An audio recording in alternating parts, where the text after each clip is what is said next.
Hello friends, मैं मोहित सिंह आपका स्वागत करता हूं जिप्सा एमजीआई की यूट्यूब चैनल। आज हम बात करेंगे कन्फाइंड स्पेस और वहां पाए जाने वाले हजार्ड के। आपने अगर चैनल सब्सक्राइब किया है please subscribe the channel and click on bell icon. Hazard of confined space, confined space में पाए जाने वाले हजार्ड और क्या होते हैं उनके बारे में हम जानते हैं कुछ मेन हजार्ड्स जो कन्फाइंड स्पेस में पाए जाते हैं। कन्फाइंड स्पेस में पाए जाने वाले हजार्डों में ऑक्सीजन डिफिशिएंट एटमॉस्फेयर। जब भी ऑक्सीजन की मात्रा 19.5% से गिर जाए कन्फाइंड स्पेस में, तो वहां पे जो एटमॉस्फेयर को ऑक्सीजन डिफिशिएंट एटमॉस्फेयर, उसके व्यक्ति टू व्यक्ति, बॉडी टू बॉडी, हर व्यक्ति के अपने डिफिशिएंट ऑक्सीजन डिफिशियंसी एटमॉस्फेयर के अलग अलग प्रभाव देखने पड़ते हैं।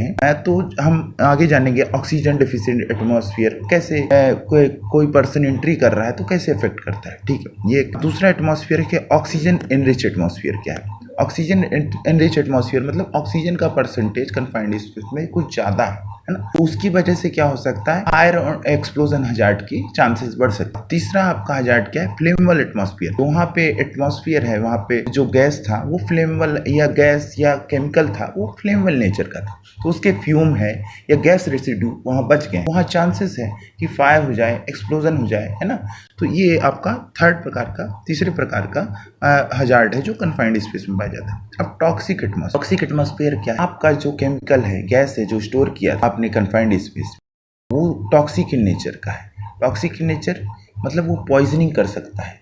इन पर्सन उसको इनहेल करे जब, तो उसको पॉइजनिंग हो सकती है। अगर वो किसी प्रकार से आपका बॉडी में इंटर कर जाता है जो आपका स्किन एब्जॉर्प्शन और सम कट के थ्रू, वहाँ पे भी आपको लीथल डोज होगा और वहाँ पे भी आपको पॉइजनिंग हो सकती है। जी, अब जानते हैं एक्सट्रीम टेम्परेचर। अब जो कन्फाइंड स्पेस में काम कर रहे हैं वहाँ एक्सट्रीम टेम्परेचर है ना, वहाँ पे आपको प्रॉपर वेंटिलेशन नहीं है, तो एक आपको पर्सपायरेशन ज़्यादा होगा, पर्सपायर ज़्यादा करेंगे, आपको डिहाइड्रेशन हो सकता है। ये आपका एक्सट्रीम टेम्परेचर हजार्ड है जो कन्फाइंड स्पेस में पाया जाता है। अब आपका नेक्स्ट हजार्ड इनगल्फमेंट हजार्ड। वहाँ किसी प्रकार का तरल पदार्थ है, कुछ पदार्थ है, जहाँ पे आप एंट्री किए पर्टिकुलर, मान लीजिए किसी रिपेयर या मेंटेनेंस कार्य के लिए, और वहाँ पे इनगल्फ हो गए, आप उसमें डूब गए, आप किसी प्रकार से आप चपेट में आ गए, तो इसकी वजह से इनगल्फमेंट हजार्ड होता है ना। Noise and wet surface and falling object hazard. Noise hazard कैसे हो सकता है आपका कन्फाइंड स्पेस में? कन्फाइंड स्पेस एक पूरी तरीके से कन्फाइंड ढका हुआ या क्लोज्ड स्पेस होता है, जहाँ पे वो एकॉस्टिकली डिजाइन होता है। आपका साउंड क्या होता है, जनरली बाहर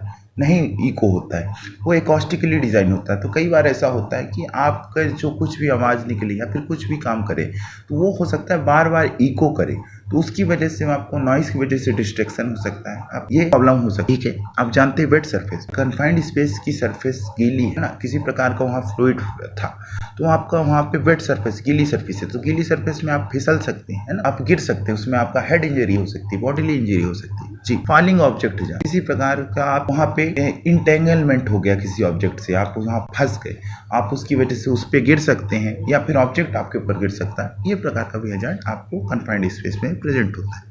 आप जानते हैं इलेक्ट्रिकल और मैकेनिकल हजार्ड किस प्रकार। इलेक्ट्रिकल हजार्ड में मान लीजिए आप कन्फाइंड स्पेस में एंट्री कर रहे हैं, है ना, कन्फाइंड स्पेस में जब एंट्री कर रहे हैं तो वहाँ कोई फ्लेमेबल गैस प्रेजेंट थी, उसका फ्लेमेबल गैस को निकाल लिया गया, पर उसके कुछ रेसिड्यू अभी भी बच गए ना, रेसिड्यू कुछ बची हुई गैस, तो वो आपका फ्लेमेबल एटमॉस्फेयर क्रिएट करेगी। और उसको अगर आप मान लीजिए किसी प्रकार का आपने स्टैटिक इलेक्ट्रिसिटी प्रोड्यूसिंग आपका कपड़ा पहन के गया, तो वो बेसिकली स्पार्क जनरेट कर सकता है और वहाँ से फायर एक्सप्लोजन हो। इस हिसाब से देख सकते हैं इलेक्ट्रिसिटी की जनरेट होने की वजह से आपका फायर एंड एक्सप्लोजन हजार्ड भी हो सकता है ना। और मान लीजिए प्रॉपरली ग्राउंडेड नहीं है आपका कन्फाइंड स्पेस, तो आपको भी इलेक्ट्रिकल हजार्ड का खतरा है। जो आप टूल्स एंड इक्विपमेंट ले गए हैं वो भी ग्राउंडेड होने चाहिए, नहीं तो आपको शॉक लगने का भी खतरा होगा। आप जानते हैं आपका बेसिकली ऑक्सीजन डिफिशिएंट एटमॉस्फेयर क्या होता है confined space. Oxygen deficient atmosphere जो होता है 19.5% से कम परसेंटेज में जब ऑक्सीजन हो जाता है तो उसको ऑक्सीजन डिफिशिएंट एटमॉस्फेयर कहते हैं। ये मिनिमम एक्सेप्टेबल ऑक्सीजन लेवल है जो कन्फाइंड स्पेस में कम से कम होना ही चाहिए। जी, इस 15 से 19% जब ऑक्सीजन लेवल हो जाता है कन्फाइंड स्पेस में, तो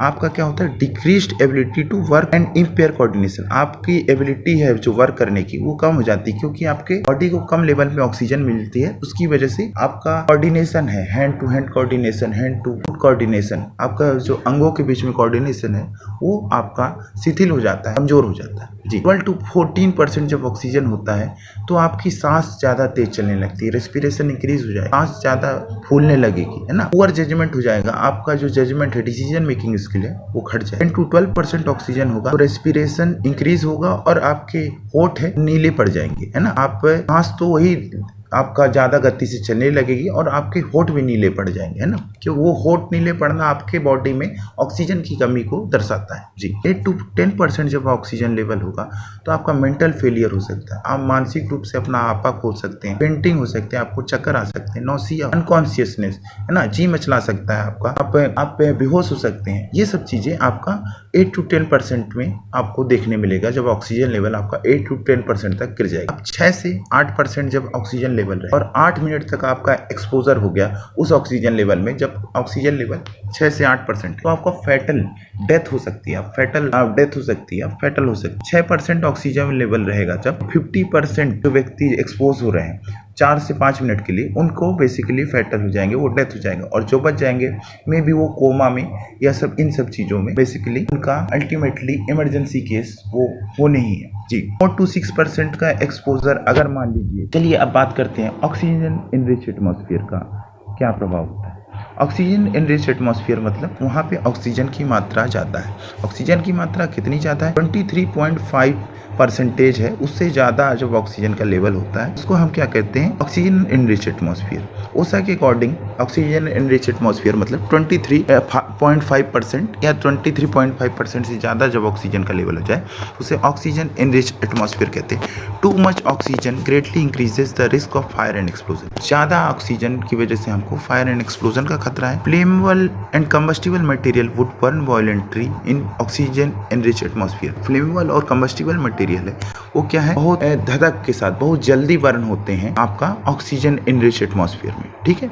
आप जानते हैं फ्लेमेबल एटमॉस्फेयर क्या? There may be an explosive of flammable atmosphere due to flammable liquid and gases and combustible dust which if ignited would lead to fire and explosion. अगर मान लीजिए आपका जो कन्फाइंड स्पेस में कोई आपका रिएक्टर वेसल है या स्टोरेज वेसल है, उसमें आपका जो जिस प्रकार का जो पदार्थ है केमिकल स्टोर था वो फ्लेमेबल नेचर का था, आपका कंबस्टिबल नेचर का था, एक्सप्लोसिव नेचर का। तो वहाँ पे हम जब ट्रेन करेंगे उसके कुछ रेसिड्यू बच जाएंगे, कुछ गैसेस बच जाएंगे, कुछ फ्लेमेबल फ्यूम्स बच जाएंगे उसके। वो जो एटमॉस्फेयर वहाँ पे हमारा कन्फाइंड स्पेस के अंदर मिलेगा वो क्या होगा? आपका flammable fire and explosion prone atmosphere है। वो क्या कर सकता है? आपका ऑक्सीजन के साथ मिक्सचर बना के कंबस्टिबल मिक्सचर बना सकता है। In the presence of ignition source, heat source और फ्लेम सोर्स वो इग्नाइट हो सकता है। तो ये आपका फ्लेमेबल एटमॉस्फेयर होता है जी। अब चलिए बात करते हैं वो एटमॉस्फेयर होता है। मान लीजिए आपका जो कन्फाइंड स्पेस कोई रिएक्टर वेसल है ना, उसमें जो आपका केमिकल था वो आपका टॉक्सिक इन नेचर का था, टॉक्सिक इन नेचर का था। तो आप उसको प्रॉपर्ली ड्रेन करेंगे पर कुछ रेसिड्यू अगर बच गए टॉक्सिक इन नेचर का तो वहाँ पे जो एटमॉस्फेयर होगा वो टॉक्सिक इन नेचर का। वो अगर आप उसको इनहेल कर लेते हैं, वो जो आपका गैस वहाँ प्रेजेंट हो उसकी वजह से आपको पॉइजनिंग हो सकती है, एडवर्स हेल्थ इफेक्ट हो सकते हैं। हो सकता है आप अनकॉन्शियस हो जाए, आपका वोमिटिंग होने लगे, आपको नौसिया होने लगे, आपके ऑर्गन फेलियर, ये सब चीज़ें आपका टॉक्सिक एटमॉस्फेयर के प्रेजेंस में हो सकता है। तो ये आपका टॉक्सिक एटमॉस्फेयर का कुछ चीज़ें होती हैं जो मैंने बताया। अब बेसिकली इसमें क्या होता है, अब देखते हैं किस प्रकार का टॉक्सिक गैसेस होती हैं। टॉक्सिक गैसेस जैसे हाइड्रोजन सल्फाइड आपका बेसिकली अगर मान लीजिए प्रेजेंस है आपका, तो वहाँ पे क्या होगा? डिकम्पोजन होगा, डिकम्पोजिशन ऑफ मैटर। आपका जो भी मैटर वहाँ प्रेजेंट है उसका डिकम्पोजिशन होगा। वहाँ पे जो आपका हाइड्रोजन सल्फाइड की जो स्मेल है वो रॉटन एग, सड़े हुए अंडे की तरह आपको स्मेल आती है ना। आपका basically possibly no warning at high concentration. आपको बेसिकली आपको गैस डिटेक्टर लेके जाना है ताकि आपको पता चले कि कितना कंसंट्रेशन है, आपका लीथल कंसंट्रेशन अप्रोच कर रहा है कि नहीं हो रहा है। ये सब चीज़ें आपको जानकारी होनी चाहिए। अगर मान लीजिए कोई टॉक्सिक गैस वहाँ प्रेजेंट है ना, ये जो हाइड्रोजन सल्फाइड है एक्सट्रीमली टॉक्सिक होती है ह्यूमन बॉडी के लिए और रिएक्ट करती है हमारे एंजाइम के साथ और हमारे रेस्पिरेशन को इनहिबिट करती है, रोकती है। ये एक तरीके से हमारा रेस्पिरेटरी और टॉक्सिक हजार्ड पोज करती है हमारी बॉडी के लिए। इसकी जो परमिसिबल एक्सपोजर लिमिट है ना, वो क्या है? 10 ppm। परमिसिबल एक्सपोजर लिमिट मतलब 10 ppm तक के कंसंट्रेशन तक एक्सपोज हो जाते हो तो आपको कोई एडवर्स इफेक्ट नहीं होगा। जैसे ही आपका कंसंट्रेशन 10 ppm से बढ़ता है तो आपके बॉडी में एडवर्स इफेक्ट दिखने लगेगा। Short term exposure limit, short term exposure limit क्या 15 मिनट के लिए होती है। 15 मिनट के लिए होती है, मतलब 15 मिनट के लिए टाइम पीरियड के लिए शॉर्ट टर्म एक्सपोजर लिमिट नापी जाती है। तो 15 ppm तक का आपका 15 मिनट तक एक्सपोजर है तो हो सकता है आपको बेसिकली किसी प्रकार का एडवर्स हेल्थ इफेक्ट नहीं दिखने मिले, है ना। और जो आपका PEL है बेसिकली परमिटेबल एक्सपोजर लिमिट, वो आपका लॉन्ग ड्यूरेशन के लिए होता है, 15 मिनट से ज्यादा के लिए होता है ना। IDLH क्या है? IDLH मतलब immediate danger to life and health. ये वो बेसिकली कंडीशन है कि आपका गैस कंसंट्रेशन लेवल कभी भी इतना अप्रोच नहीं होना चाहिए, नहीं तो इसके एक्सपोजर से आपको सर्टेन डेथ हो सकती है और आपको हैवी हेल्थ कंडीशन का सामना करना पड़ सकता है। आइडियल। अब बात करते हैं आपका carbon monoxide. Carbon monoxide colourless और ऑर्डरलेस गैस कैसे होती है? इसका जो LEL है 12.5% है ना। ये फ्लेमेबल इन नेचर भी, फ्लेमेबिलिटी हजार्ड भी पोज करती है। सो ये क्या होती है, बहुत ही ज्यादा टॉक्सिक होती है और आपको पता नहीं चलेगा। ये हमारे खून में जो हीमोग्लोबिन है बेसिकली उसके साथ ऑक्सीजन हमारा बॉन्डेज करती है, बट कार्बन मोनोऑक्साइड ज्यादा ही रिएक्टिव होती है। वो ऑक्सीजन को रिप्लेस करके हीमोग्लोबिन के साथ बॉन्डिंग कर लेती है और कार्बोक्सी हीमोग्लोबिन बनाती है, जिसकी वजह से हमारी बॉडी में ऑक्सीजन की कमी रहती है, हमारी ऑर्गन ऑक्सीजन नहीं मिल पाती है और ऑर्गन फेलियर हो जाता है हमारी बॉडी में। अब बेसिकली आपका होता है temperature, extreme temperature hazard. Extreme temperature hazard क्या होते हैं? एक्सट्रीमली हॉट और एक्सट्रीमली कोल्ड टेम्परेचर, जिसकी वजह से आपके बॉडी में बर्न हो सकती है, फ्रॉस्ट बाइट हो सकती है, हीट स्ट्रेस हो सकता है, आप ज्यादा पर्सपायर कर सकते हो, डिहाइड्रेशन हो सकता है। इस टाइप के हजार्ड जब पाए जाते हैं आपका कन्फाइंड स्पेस में तो उनको हम एक्सट्रीम टेम्परेचर हजार्ड हो सकते हैं। इसमें क्या हो सकता है? स्टीम क्लीनिंग कर रहे हैं आप, मान लीजिए वेसल जो आपका रिएक्टर वेसल है, आपका कन्फाइंड स्पेस वेसल है, तो उसकी वजह उतने टाइम आपको हॉट टेम्परेचर की वजह से आपको बर्न हो सकता है ना। First degree burn, second degree burn, third degree burn, depending upon exposure of steam, है ना। आपका बेसिकली ह्यूमिडिटी फैक्टर हो सकता है, जो वहाँ पे ह्यूमिडिटी लेवल ज़्यादा है तो वहाँ पे भी आपको टेम्परेचर डिस्कम्फर्ट फेस करना। एक्सट्रीमली कोल्ड लिक्विड है तो आपको फ्रॉस्ट बाइट हो सकती है वहाँ पे, है ना। वहाँ पे आप स्किन जो कन्फाइंड स्पेस का जो सरफेस है उसके कॉन्टेक्ट में आपको फ्रॉस्ट बाइट या फिर कोल्ड रिलेटेड हजार्ड हो सकते हैं जी। तो इसके लिए आपको क्या करना है? प्रॉपर PPE पहनना। PPE बॉडी सूट अलग अलग आपका टेम्परेचर रेजिस्टेंस के लिए, एस्बेस्टस सूट है आपका एल्युमिनियम सूट है, ये बेसिकली पहनना है ताकि आपको आपका एक्सट्रीम टेम्परेचर से प्रोटेक्शन हो। इनगल्फमेंट हजार्ड। इनगल्फमेंट हजार्ड क्या है? Basically loose granular material stored in bins and hopper, grain, sand, coal, dust. आपका जो स्टोरेज साइलोस होता है उसमें क्या रॉ मटेरियल स्टोर करते हैं, जैसे उसमें क्या होता है आपका रॉ मटेरियल में आपका कोयला, कच्चा माल, इस टाइप से चीजों में स्टोर करते हैं। तो अगर मान लीजिए आप वहाँ एंट्री कर रहे हैं तो वहाँ पे ग्रेनुअल्स हैं वो लूज है, जो उसके कण है, तो उसमें आपका इनगल्फमेंट, धंस जाना, या फिर कोई आपका उसमें कन्फाइंड स्पेस में कोई लिक्विड है, वाटर है या फिर वो सीवेज लाइन है, वहाँ पे डूब जाने का हजार्ड है। आप वहाँ पे इनगल्फ हो सकते हैं, उनमें धंस सकते हैं या फिर आप डूब सकते हैं जी।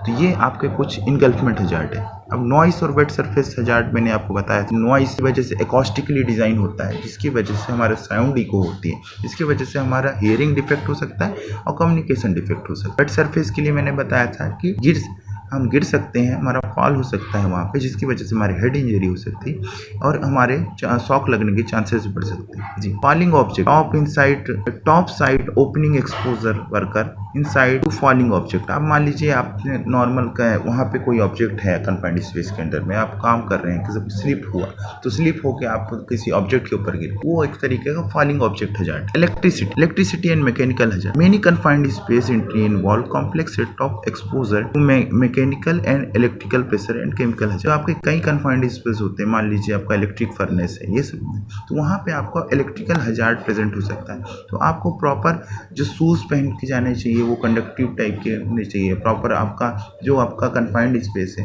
वो प्रॉपरली ग्राउंडेड होना चाहिए। ये सब चीज़ें जो आपका बेसिकली है ना। आपका जो शू का टो है, बेसिकली आपका सेफ्टी शू है, उसमें आपका प्रॉपर इंसुलेशन होना चाहिए अप टू 2000 वोल्ट, तो आपका रेजिस्ट करे आपका बॉडी से पार होने, इलेक्ट्रिसिटी पार होने पे रोक। ये सब चीज़ें हमको फॉलो करना है। तो ये थे कुछ आपका टाइप्स ऑफ हजार्ड जो कन्फाइंड स्पेस में फेस करते हैं, कन्फाइंड स्पेस के कुछ एग्जांपल और कन्फाइंड स्पेस क्या होता है। तो दोस्तों आज का वीडियो यहीं पे एंड करते हैं। आप आने वाले समय में आपके मोर इंटरेस्टिंग वीडियो के लिए सब्सक्राइब कीजिए जिप्सा यूट्यूब चैनल।